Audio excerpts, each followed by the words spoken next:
Oh my God. Eagle fans get my blood boiling. And not you guys, but Eagle fans do get my blood boiling on certain things that are posted and certain things that are just not true going into really this last week of preseason and where this whole situation is going. I want to go into that. I want to go into specific players today that really have done a good job. And there's a lot of what-if situations between this year and next year, what can happen this season. I think it's really exciting. So let's get straight into the video. A killer buried, but not dead. Darren, we better turn around. Because I've seen enough horror movies to know any weirdo wearing a mask is never friendly. Yo, what is going on, guys? I hope everyone's having a fantastic day. I hope everyone's enjoying themselves. So obviously this is the last week. By the time you're watching this, I think today is the last practice. Apparently they were supposed to practice today, tomorrow, and it looks like they're going to be they're going to do walkthroughs on Thursday. Okay, apparently. So I think today is the last training camp day. Is the last day. I think it's the last day open to the beat writers, I guess. And that's really it. And we're coming down full circle past training camp, past the last preseason game this week, and it's our countdown to the regular season. Now, a few things I definitely want to go over. Yeah, some of the highlights from day 16, but really we know the positions are a lock right now. The competition is pretty much over everywhere. We talked about rumors with trades at wide receiver 3 if they feel like, this is a position where they really have to upgrade. But I think one position that we have to be really thankful for, I think one is that it's going to take us a long way, and it's really up to the Eagles not to screw this up.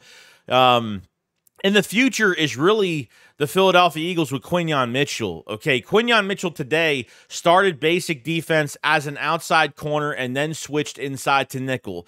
This is one of the very big opportunities that we have as a secondary and for these coaches to really get right.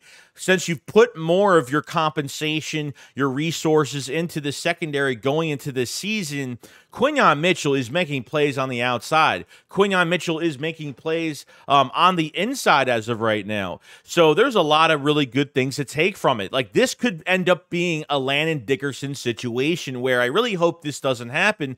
If Quinyon Mitchell is so good at nickel this year, what if they keep him there and say, you know what, maybe they'll extend Rodgers, maybe they'll draft another corner next year. There's so many endless possibilities that could happen. And it makes me, like I said, it makes me a little nervous because this is an opportunity where a first-round talent in Quinyon Mitchell that Vic Fangio took a big gamble and put him in a different position that he's never played. And it seems like the coaching aspect is really working on a lot of these players that are adding more to into their toolbox.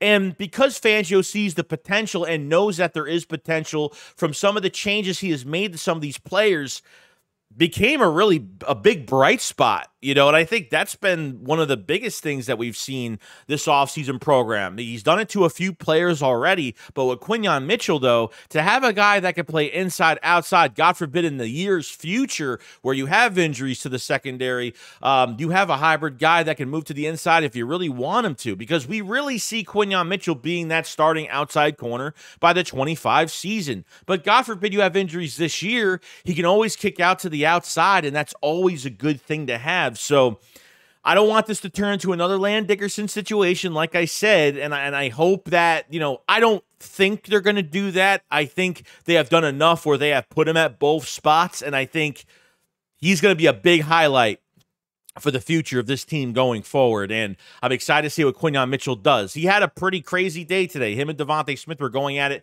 head-to-head. I know he was beat by A.J. Brown down the field today, but he did he had a good rep on Devonta Smith. He got beat by Devonta Smith on a couple, but he's not getting beat by 5 to 10 yards, barely even that. I would say like maybe 2 yards he's being beat, barely at that point. He's always had close coverage. He's never been beaten by over 15 yards where he's just getting burnt like crazy. But iron sharpens iron, guys. Quinyon Mitchell is just going to get better because of, I think anybody in the secondary is really going to get better, especially from a coverage standpoint, of what you're facing in this offense, which is a powerhouse. So Quinyon Mitchell for this year and his future it's looking really good right now. Now, Jordan Davis had a lot to say in the press conference, or really after the practice, the 16th day practice. So really they asked him, like, who he thinks will have a big season. And obviously he really had to back up both of his Georgia teammates, Nakobe Dean and Nolan Smith. He thinks that everyone is going to be shocked by what they do this year. Now, I have to agree, Nakobe Dean, we were very, from 2022, where he came in for some games, he flashed, when the Eagles had a couple touchdown leads, and he would come in at the end of the game and really be like, man, we can't wait to see Nakobe Dean in the future. Then the Eagles went to 23 saying, hey, we have Nakobe Dean. Who cares what we have other than that? They got some mediocre linebackers around him. And then, Zach Cunningham was pretty much the good signing, really the only good signing out of a bad group of linebackers. Nakobe Dean ends up getting hurt 2 times on IR once, and he misses almost the whole offseason program and only makes, I think, the last preseason game. So he had to deal with an injury last year. But now this year, we've seen him turn it up slowly every single day. That open practice where he got destroyed verbally by every Eagles fan, including myself, where he had his ankles broken twice, couldn't get an angle tackle or cover, Kenneth Gainwell on a couple of these wheel routes or just regular dump-off passes, and he just couldn't get it done. It really comes down to instinct when it comes off of, getting to the spot. You could be in the spot, but making that tackle is just really instinct, and the Eagles can't really teach that. You just got to have that within yourself. But really, since that open practice, Nakobe Dean, from the Ravens game to the Patriots game, the work ethic, I think it's been phenomenal. I think it's been absolutely phenomenal. He's looked more aggressive. He's looked more solid. And like I said, I think this linebacker core is really exciting going to this year. Like, I want to see if Nakobe Dean beats Zach Baun out of his job. If Zach Baun is the teacher's pet of Vic Fangio that he likes so much, but can Zach Baun play well? Is he fool's gold? We know Devin White's going to have a big year this year. He is playing fantastically downhill. But Nakobe Dean is really the only question, is his coverage. I feel like if he has to move backwards into coverage, I think that's really one of his weak sets of his play. I think Vic Fangio needs to play him more downhill, because even some of his blitzes, and Fangio believes in the blitz, what they've seen from him, it's been amazing. It's been really solid, and Nakobe Dean is trending in a really good direction right now. Now, Nolan Smith, we talked about this a million times. I fight with Eagle fans every day about the situation, is that I don't think Nolan Smith has much in his toolbox right now. Like, I feel like now, in camp today, he actually did really well. He had the other day, he actually had one of the receivers covered, I think, going out to the right sideline. It was overthrown by Kenny Pickett, of course. Tanner McKee ended up getting hurt, by the way. Just want to let you guys know. But I don't know how serious it is. We don't have no idea, but I just want to let you know on that. But Nolan Smith had some good coverage there. I think his athletic ability will take him far when it comes to coverage. But because he doesn't have much technique, and I feel like if Georgia lines him up outside as a wide 9 and he could find that crevice, give him more space between him and the tackle, I think when he has a little bit more space in front of him, he will find his niche. He will find that little crevice. I think he has to work with a crease, not bull rushing a tackle, because when he bull rushes, he goes absolutely nowhere. And obviously that game during the Patriots, where he bull rushed the tackle, the Patriot running back pretty much chipped him into the lane and gave him pretty much pushed him into the lane and got him a free sack pretty damn much. I didn't take much from that play at all. So Nolan Smith, I don't think, has been trending upward. I feel like they need to use him significantly different on the defensive line as a more of a wide 9 technique. That's just me. More space, more speed, work, skinny his body through a crease. I think all of those attributes and that skill set will start to flow out of him. But because they're not using him that way, straight up, like one-on-one, close up to a tackle, he's not going to do much of anything. I hope Jordan Davis is right. And for himself, he's got to have a big year too. So, he's going to back up his teammates. We know this. I think Nakobe Dean, I think there's a good shot he's going to play good this year. But Nolan Smith is still a big question mark right now. Everybody's still a question mark because we really haven't played our first game. But all we can go on is what they have done at training camp so far. and where this process is rolling right now. Now, there were some idiot Eagle fans, or I don't know. There's been a couple reports coming out, and it's very sparingly. I'm here to shut it down. I'm not here to spread rumors about it, but I'm here to really shut it down. That there was some Darius Slay trade rumors, and I don't know why people have to make up stuff. Okay. If Slay was going to be out of the building at this point, he would have been gone. But let me tell you something. Slay has been a big part, as well as, I didn't like the things that he said last year when the sky was really falling. But Slay has had a really good time teaching the young guys. He's a very selfless man that wants to teach the young guys before he leaves. Whether Slay is here after this year, whether he gets traded, or he is pretty much going to retire from some of the rumors that have been coming out. Veteran players make a huge difference for the young guys. And because you have so many young faces, especially at the cornerback position, I think Keely Ringo's been a dog. I think Eli Ricks has had his chance at times. And I think, Quinyon Mitchell has gotten the best. We gotten the best out of Quinyon Mitchell because of, some of the veteran leadership from Darius Slay and willing to teach him things and wants this position to be okay when he does leave. It's the same thing with Bryce Huff talking about Brandon Graham today. Bryce Huff is still a young player. I'm coming off a 10-sack season, getting paid a lot of money, and Brandon Graham is always keeping the quality of practice at a high level when it comes to his vocal leadership and obviously being very positive during practice and keeping the guys mentally right. So this is the year to have a veteran player on a defensive line like that. And, Bryce Huff can learn a lot from him too. So veteran players make a huge difference. I didn't really want to... I never went into the 24 offseason saying we need to trade Darius Slay. Okay? Never went to the offseason even saying that. I figured Bradbury would be the one out and not Slay, because I feel like if they're going to double down at cornerback, they really need him in the building. Okay. And with Bryce Huff, this is a crucial year for him. This is his first year where, now you're not some rotational type guy that's getting paid no money to be a third down defensive end for the Jets at 43% of the snaps. Now you're getting more snaps. Now we're really counting on you to make plays in coverage that I feel like he's been very good. From what I've been hearing in the last week and a half, he's been very good in practice when it comes to his coverage.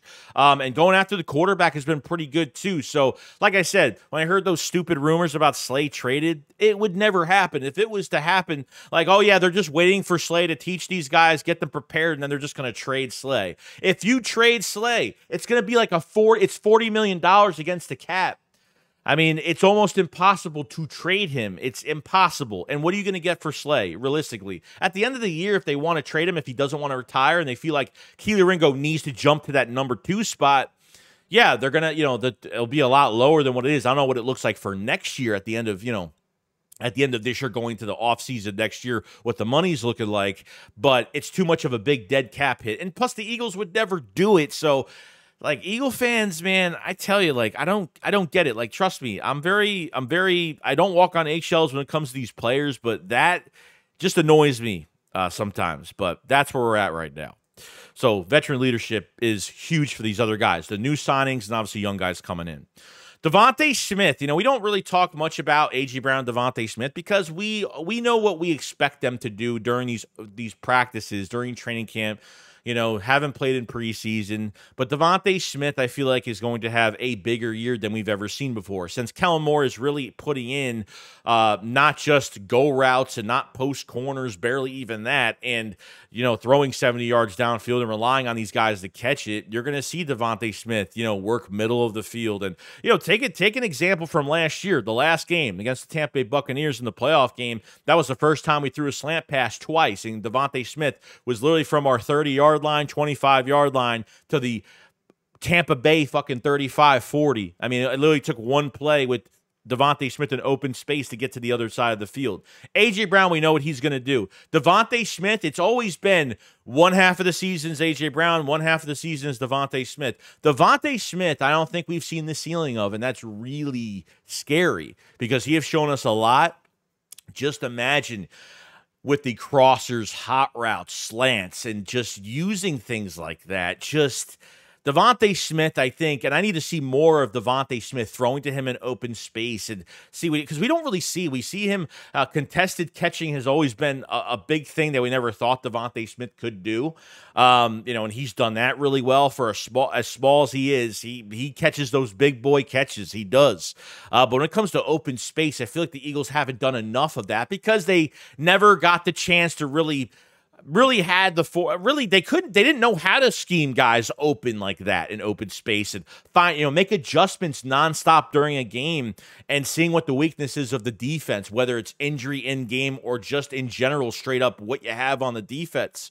So Devonta Smith, I'm expecting way bigger things. We know AJ Brown both these guys always have big years, but Devonta Smith, I'm hoping he has more yards than A.J. Brown, to be honest with you, and I think he will have more yards than A.J. Brown this year. I think he'll have more yards. I think it really depends. Last year I had A.J. Brown having more catches, Devonta Smith having more yards, so I think it could be almost the same thing because I think Devonta Smith will do a lot more with the size that he is in open space, making guys miss and getting more of those chunk yards upfield. So very exciting time. I just wanted to talk about Devonta Smith and just how crucial he is. And I don't think he's hit it because of the play calling. We haven't hit the huge trademark of what all of these guys could do. It's that scary going into this year. And lastly, I want to talk about Anias Smith. He actually had his best practice. He did a lot of 1v1s today. He did really well. This is just a good starting point. He probably will play a crap ton this week. I'm not expecting much, honestly. It's been a very big disappointment from Anias Smith, and unfortunately, this is just where he's at when it comes to his progression. I don't know if he's thinking too hard. There's a lot going on in his life. Is there something that he's dealing with off the field in real life? Maybe it's affecting him on the field. I honestly don't know because I had him winning this wide receiver 3 job because I think he's the perfect size. I think he's got the toughness. I called him the open field demon because that's what he is at 5'8", 180, 190 pounds. I think he's perfect size for that position and figured, he would have turned up. And unfortunately, it hasn't happened. He goes to practice squad. We'll see if anybody picks him up off our practice squad, if somebody really does like him and think that they could produce him. But I think the Eagles have done as much as they possibly could for him. And we know what wide receiver 3 looks like right now. It's either Kellen Moore has said, and this is what Kellen Moore said today, that he's going to use a diverse type, different type of guys for specific plays.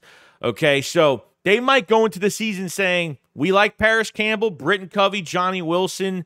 Screw it. We're going to use those guys. We don't have a prime wide receiver 3. We're going to start a guy, and then we're going to rotate guys for certain plays, keep the defense on their heels, and keep guessing what they're going to do, having to deal with different receivers. So that's a whole different thing they could do going forward with the wide receiver 3 position. Or they go out and make a trade, which we've talked about, John Mechie and Hunter Renfrow. We talked about all the crap that's been going on, Jahan Dotson. We talked about it all.